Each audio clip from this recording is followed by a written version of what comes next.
Good morning, everybody. It's 7:37. It is the Bob and Mark radio program in Anchorage, Alaska. Thank you for listening to us at www.kwhl.com. I think we have a few more listeners this morning from all across the country, and we welcome you to our silly little program. On the line with us right now, well, it's Sarah Palin. Hello, Sarah. How are you? Good morning, Bob and Mark. How are you? Oh, we're fine as frogs here. All right, the first question I have to ask you. Yeah. I have to ask you. Yes. Why? Why didn't you announce it on our show? Oh, now no noogies from you guys. Listen, yesterday was crazy. We did tell you 4 hours before anybody else even knew that we made a decision, and letting you know that we had made that decision. Things started getting leaked right after. We started calling our folks about what the decision would be, and we had to get the statement out there, sent a letter to our supporters right away, and by then it was national. That's but I'm glad insane. I get to speak with you guys today. Yeah. I mean, it's insane because we were quiet. We didn't tell anyone. Right. We didn't say, but we didn't say nothing. I don't know what hasn't been leaked over the last years, but beyond things being leaked, of course, even worse than that are just the things that get made up about. Sure. All right. Now, in the past, when we've talked to you about running for office, and it always seems to be the same old thing. The reason why you run is because you think you can do a better job than the person that's doing the job right now. That's why you ran for mayor of Wasilla. That's why you ran for governor of Alaska. That's why you accepted the job as VP with John McCain. So now that you've decided not to run for the president of the United States, is it fair to assume that's because you believe there is somebody out there that can do a good enough job that you don't need to step in? I believe that I can be more effective in a decisive role as a supporter and as a campaigner for the right people to get them elected, to start getting this country back on the right path. And we're talking about not just the office of the presidency, but we have 33 Senate seats that we need to concentrate on. We have a House of Representatives that we can strengthen in numbers by getting constitutional conservatives elected. We have governor's races across the country, and we know that local government is the most responsive and responsible. We have to really concentrate on getting local people elected who can, from the ground up, start reforming this country into a solvent and safe and prosperous place again. I still believe, in my heart of hearts, that the sentiment that carried you to the national stage still exists in America and is stronger than ever, and I don't think still that certain political parties and people understand how strong this idea is. And I think those people are going to be surprised come November and even before that in local and state elections. I think you are spot on, and we have to still believe that a Mr. Smith or a Mrs. Smith can go to Washington and change the things that are wrong, that are part of the status quo being adopted and embraced today, that are putting us on this road towards insolvency, that someone with the right intentions and record and spirit can get in there and turn things around. And I think there are enough of us who believe that and will manifest that belief in our support and votes for the right people, that you're right, that things will be turned around. We will shock the nation in 2012 by electing these people who can do what we're talking about, protecting our Constitution, defending our republic, and that's going to be on the local level all the way on up to the presidency. It's interesting to read about how your hardcore fans basically didn't want to believe what they were hearing. What kind of reaction are you getting from the folks at Conservatives for Palin websites and like-minded websites that, I mean, all of their eggs were in your basket? How are you reacting to their reaction, which is like a death in the family to these people? I am extremely apologetic. I am sorry for the hurt that some folks are feeling, but I want people to understand that America, this is like a big team, and you guys, being the sports buffs that you are, you can understand this analogy. We are a big team, and everybody has a very important role on this team. How can we all be most effective? Where can my voice for common sense, pro-U.S. constitutional conservatism and empowerment of the people be heard? I do not believe that at this time I can be most effective, sort of shackled as a candidate, but instead being out there, continuing to do what a team has been doing over the last couple of years. Look at the success that common sense conservatives and independents have had. We've accomplished so much, especially over the last year, in helping to elect a lot of people who believe in defending this republic. We need to keep it up. We can't retreat. We need to keep going forward. And again, at this time, I think I can continue to be more effective in a decisive role in that arena. For lack of a better word, I think for those people who are so deeply disappointed and deeply affected, I think for them and for a lot of other Americans, it's that sentiment that we want an unshackled person to be out there. And we want someone not only who reflects our ideals, but who's willing to put that into words that everybody can understand and articulate our feelings as a collective whole. Well, I hope that I can encourage the candidates who are in there to be as independent as they possibly can be when it comes to the obsessive partisanship that has been part of the status quo, where a machine and an establishment, both sides of the aisle, both Democrats and Republican Party operatives, have kind of forced a massaging and a moderating of a candidate's of their message via political handlers in campaigns. I want candidates who can be as independent as possible from all of that and not allow themselves to be handled and shaped or molded or caricatured by the media and by a political establishment, so that we can have faith that an unshackled candidate will say what needs to be said and do what needs to be done for the people of this country, not for a political machine, not for their donors or their contributors and their expectations, but what is right for the people. We have to have faith that we can find that candidate. It's not going to be me, because as I explained in my statement, you guys, this was prayerful consideration and many, many, many months of serious contemplation about whether I should do this or not. Family comes first, and I made the decision, and I really do hope that people can understand that we can unify in a mission of turning things around by electing the right people, all finding our most effective roles on this team. All right, talking with Sarah Palin, who decided yesterday not to run for President of the United States in 2012. Was there a moment, was there an epiphany, was there something where it all just kind of came together at once and you said, all right, you know what, I'm not going to run and here's why? Or was it just a culmination of the last few months?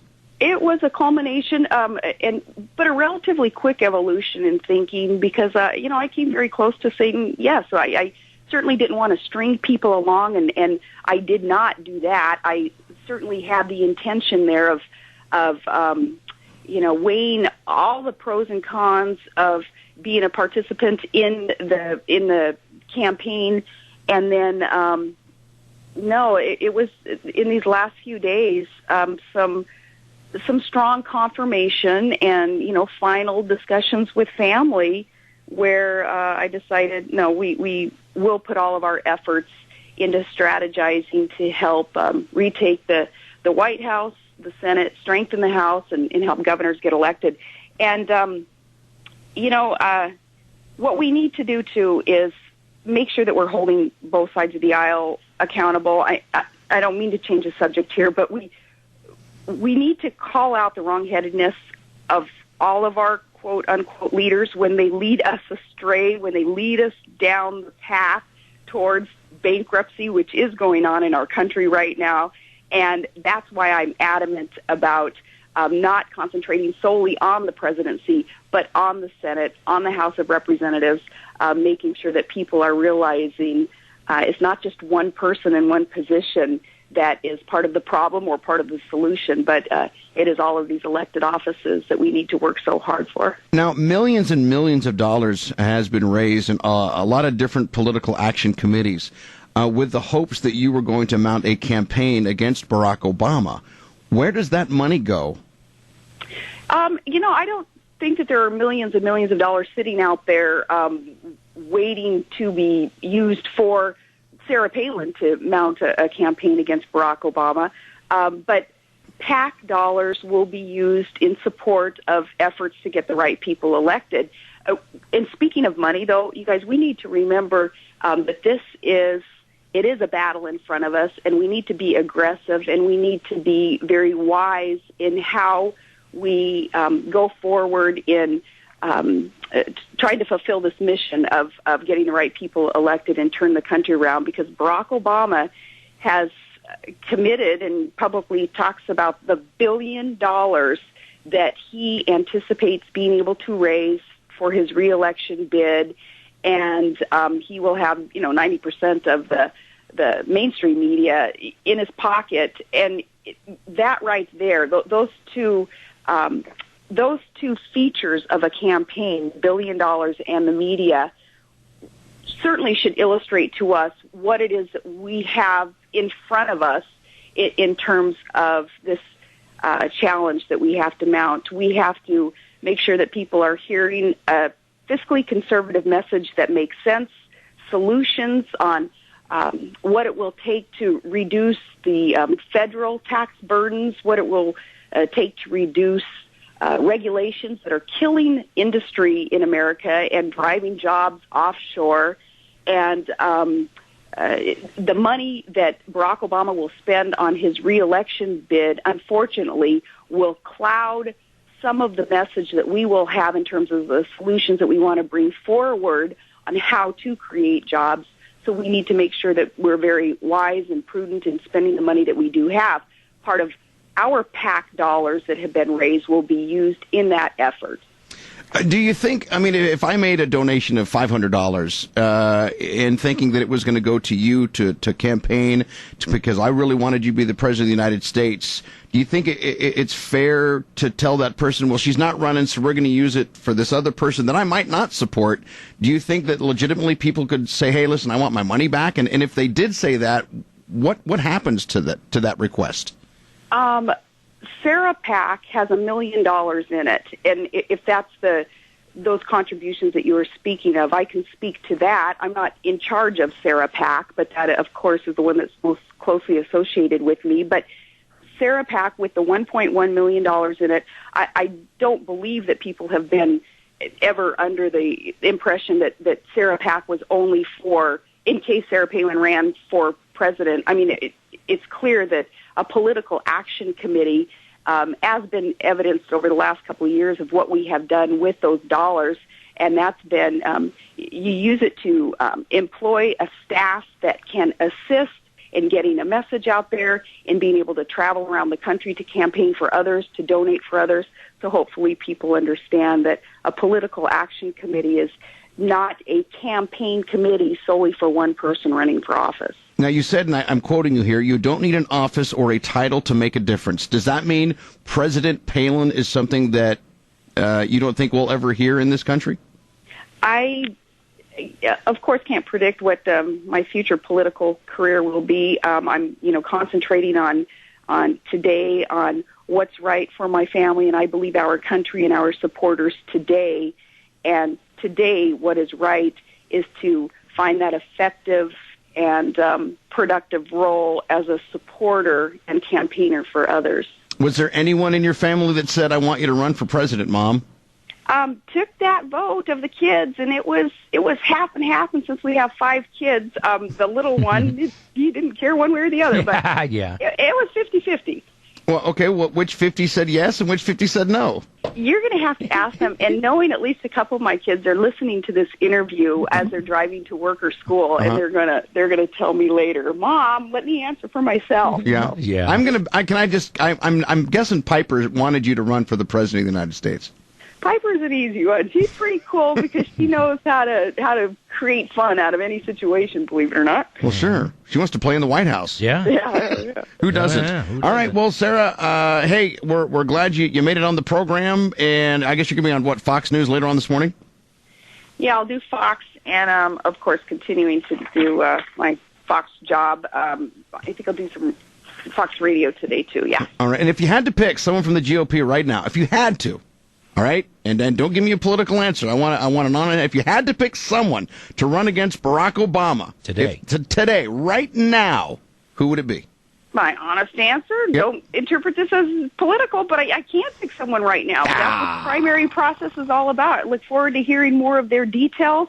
I look forward to knowing even more about a track record of any of these candidates because, we learned a lesson in America voting in a candidate, Barack Obama, who was not vetted. We did not know much about his record or his association, so trying to figure out what is his vision for America, what does he mean by fundamentally transforming America as he promised he would do. Well, now we see what he means.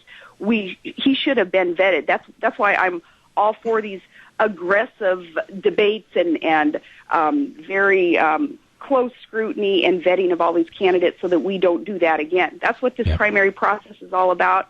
After the process, that's when we will know who that right candidate is. Yeah, they all have good qualities to them. Oh, they do. I'm very impressed with Herman Cain myself, and I think, for me, in my personal view, that he resonates with a lot of the younger voters.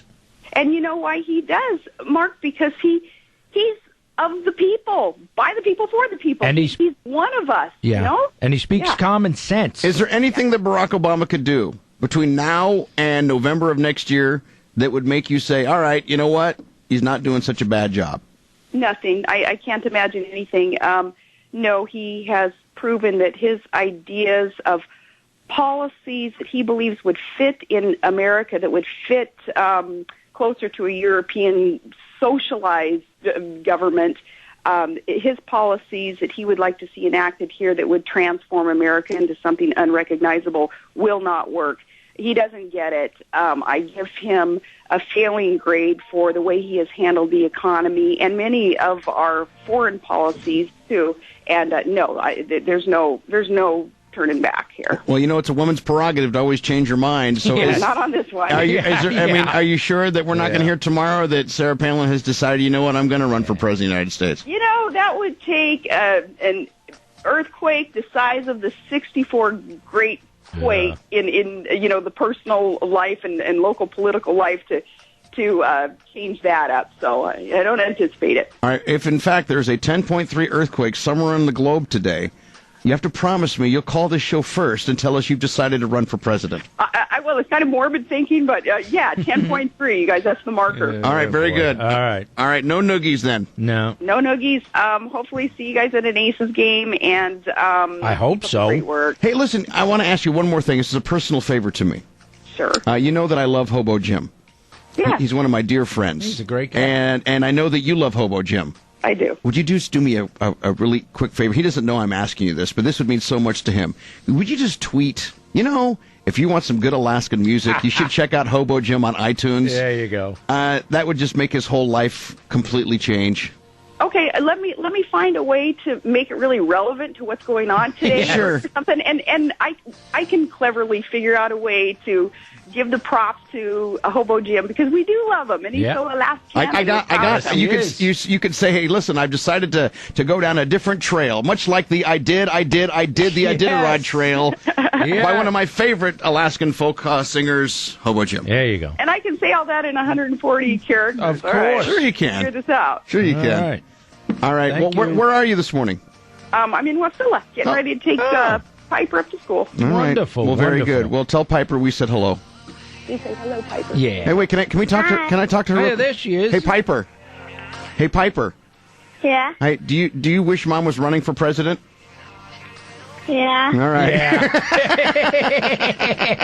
You're the best. Yeah. Thank you All right, so much. I'm taking her off here. All right.